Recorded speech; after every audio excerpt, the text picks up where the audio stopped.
In this Hollow Knight Silksong video, we're going to be going over 10 tips and tricks to begin your journey. In my experience, Silksong has definitely been a harder game from the get-go compared to its predecessor, Hollow Knight, so there have been a lot of new mechanics that I needed to learn to take advantage of, as well as old tips that I relearned to make my playthrough go much smoother. So without any further ado, let's get into the first tip, the one that's most important to combat mechanics, pogoing. In Hollow Knight, pogoing is when you use downward attacks to bounce off of spikes or enemies while dealing damage simultaneously, which you can chain for as long as you can stay airborne. In Silksong, however, Hornet's downward attacks are now diagonal, which changes a lot in muscle memory as well as how you play. Since you move diagonally with downward attacks in Silksong, you'll have to move in the air to hit the next downwards attack every time you pogo, so try to build a habit of that muscle memory. Pogoing is a really important mechanic to learn, since with it you can find good damage openings with less risk of being hit by enemy attacks, such as against the axe-wielding red bug boss relatively early in the game. Against this boss, it's incredibly hard to get any damage in ground combat since he has oppressive long-range 2-damage swing attacks. Using a pogo, you can spam pogo attacks on his head or get behind him to avoid damage. There are also other exploration uses of pogoing, such as bouncing off enemies to reach items or platforms which you wouldn't otherwise be able to reach. If you're a returning player from Hollow Knight who hates the diagonal pogo though, you'll be pleased to hear that there is a way to get a normal downward attack quite early into the game by accessing the top area of Bone Bottom, so if you desperately want the Hollow Knight moveset back, you can do a little exploring over there. The next tip is another mechanic that's been changed from Hollow Knight, and that is healing. Healing in Hollow Knight was quite difficult since you needed to collect a lot of charge by hitting enemies and slowly deplete charge to heal one mask at a time. In Silksong, healing is very different. Now you have to charge up the full silk bar on the top left by damaging enemies before healing. In doing so, will take the full bar all at once to heal up to 3 masks. This means that you should now be saving your heals if you've only taken, say, 1 mask of damage, since you lose out on the other 2 masks of healing while using the full bar of silk. In my experience, healing for 3 masks generally isn't dangerous while exploring, but if you're in a boss room or locked combat room, healing for 2 masks is fine if you can find the opening to do so. A really useful mechanic you should absolutely be taking advantage of here is that Hornet can actually do the healing animation mid-air. This means you can reduce the risk of being hit while healing, which would consume all your silk and heal you for nothing. So make sure you heal in the air as much as you can. And one more small thing to note for healing is that any kind of movement seems to also cancel the animation.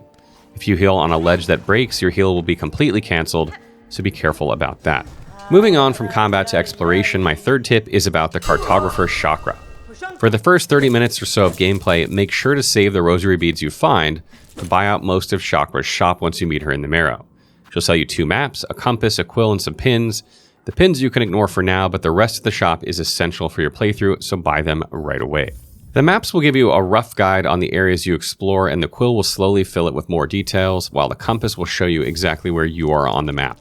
Every time you enter a new area, Shakra will be somewhere with a map of that area for sale, so make sure to prioritize that when you explore a new area.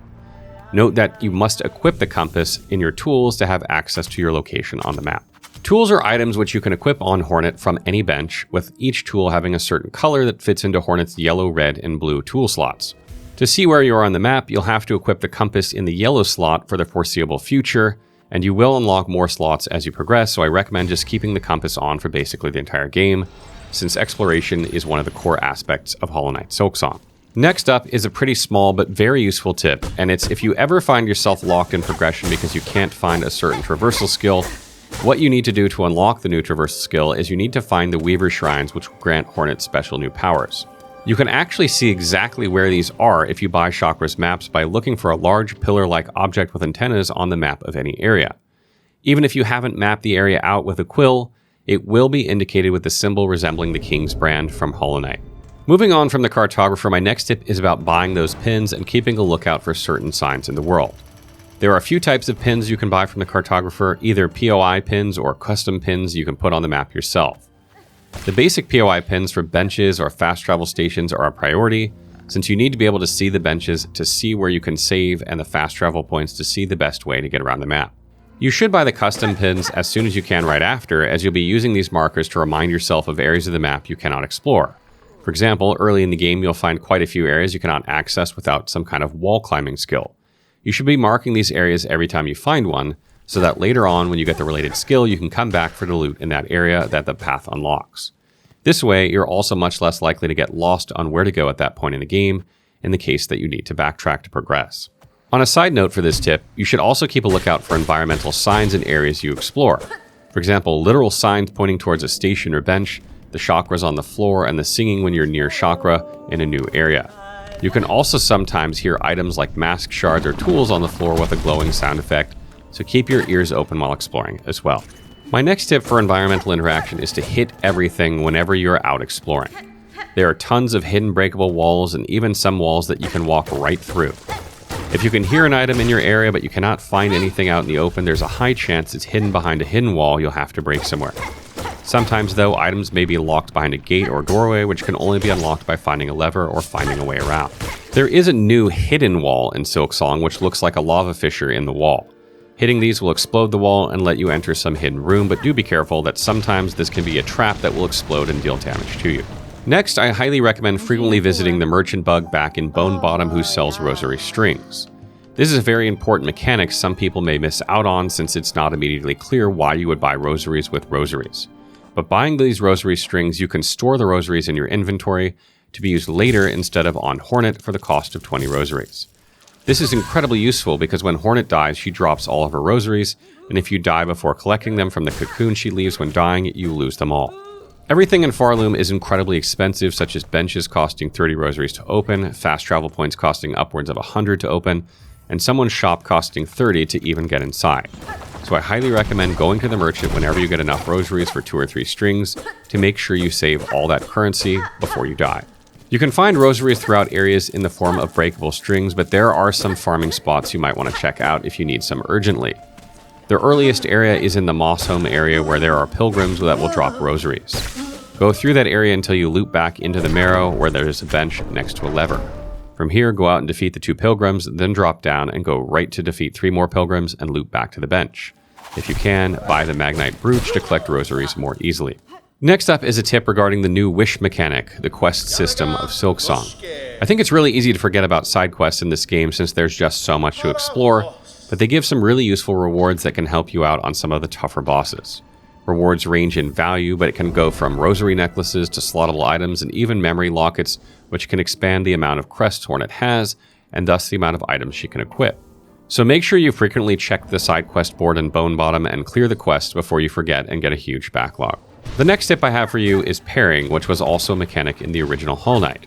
Just like in that game though, parrying is mostly useless for the average player. You can parry any melee attack, but it's only really useful if you can completely master it, which is very difficult since the parry window is tiny. There were some bosses in Hollow Knight that became trivial if you could master the parry, but in general, jumping around and pogoing is the way to go for basic melee combat.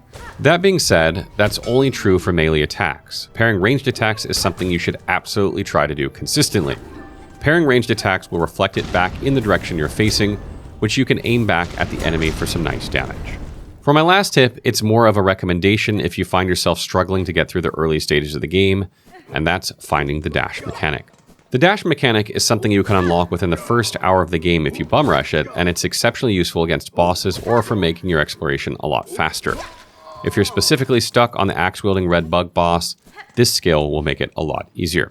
To get it, you need to go straight to the right of the Marrow after you unlock Bone Bottom, which will take you to the deep docks. Once you enter the deep docks, you'll have to go right until you can go upwards, continue forward past the lava, which you can spam jump on, and then break the lava fissure on the ceiling and go up to loop around to the left where you can find the skill Swift Step. This will allow you to dash mid-air and sprint while running on the ground. So that wraps up my 10 tips and tricks for Hollow Knight Silksong. I hope you guys found these useful. These are aimed at people who have not played Hollow Knight in a long time. Some of these things will come back to you as you watch this video, and others are for brand new players that have not played before. And there's a little bit in there, that talks about different mechanics in Silksong. But I want to know how you guys are finding the game. Are there any other tips you have for players out there? If you do, leave them in the comments below.